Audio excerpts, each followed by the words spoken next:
L'étude présentée consiste à observer un échantillon représentatif de parapentistes lâchés d'une tyrolienne sur leur propre sellette. Avant d'être largués, les pilotes simulaient le rattrapage d'une voile en synchronisant les freins avec des LED clignotantes et étaient mis en position de surcharge cognitive en récitant une suite de mots. Surpris par le lâcher du portique, ils devaient immédiatement tirer leur parachute de secours. Regardons les principaux résultats.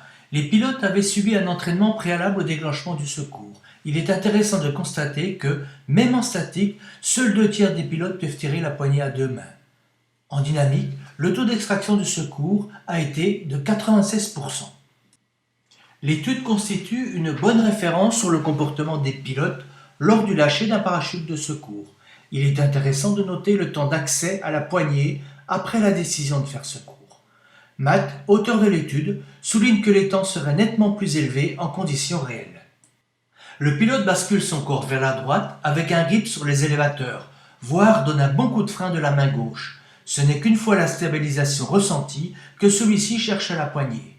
Puis, 80% des pilotes tournent la tête vers la poignée et, dans 85% des cas, la main arrive de façon réflexe sur la hanche, même si la poignée en est éloignée, ce qui nécessite un repositionnement de la main.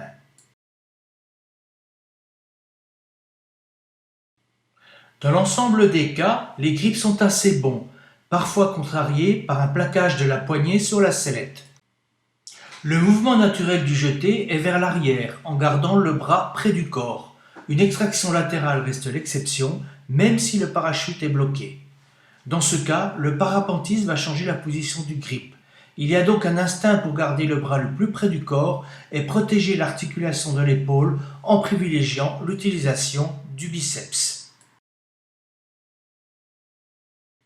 Quels enseignements Matt tire de cette étude?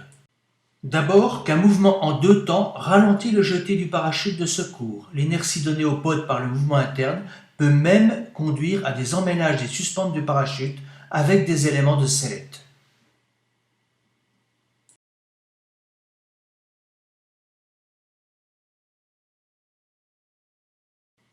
Les mouvements parasites du bras peuvent aussi entraîner des événements tels cet entortillement de l'élévateur du parachute de secours autour du bras du pilote. En conditions réelles, le pilote aurait probablement subi un grave traumatisme de l'épaule. 16% des pilotes avaient un parachute ventral, ce qui semble correspondre à la proportion générale. Dans cette configuration, si l'accès à la poignée et le mouvement est plus fluide, cet avantage peut être contrarié par un mouvement vers le haut de la poche de secours, réduisant ainsi l'efficacité de l'extraction.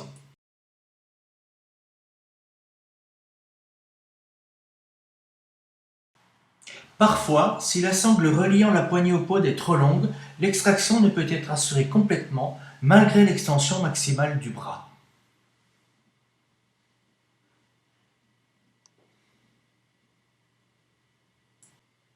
Pour la conception d'un éjecteur de secours, cette étude nous apporte beaucoup d'informations. D'abord, elle montre clairement le retour à des réflexes fondamentaux en situation de stress, en particulier par un mouvement des bras près du corps. C'est en ce sens que l'éjecteur de parachute, dissociant le déclenchement de l'éjection, permet de positionner une poignée près du corps et bien visible. L'étude ne tranche pas sur la direction du jeté du pod, mais en souligne le caractère aléatoire en situation d'urgence. Nos études ont montré que la vitesse du jeté par l'éloignement du bras ne pouvait excéder 2 à 3 mètres par seconde. Ce point conforte le parti d'injection horizontale avec une vitesse de 10 mètres secondes permettant un éloignement rapide du pod de la sellette. Enfin, celle-ci fait ressortir les difficultés d'extraction du pod, ces difficultés étant contrées par des mouvements verticaux du bras. Il est clair qu'en situation réelle, certains pods n'auraient pas pu être extraits. L'éjecteur de parachute a été calibré pour être efficace à plus de 4 G, par une poussée d'environ 70 kg. Il anticipe la norme en cours d'élaboration qui devra garantir une extraction manuelle lors d'une rotation de 4 G.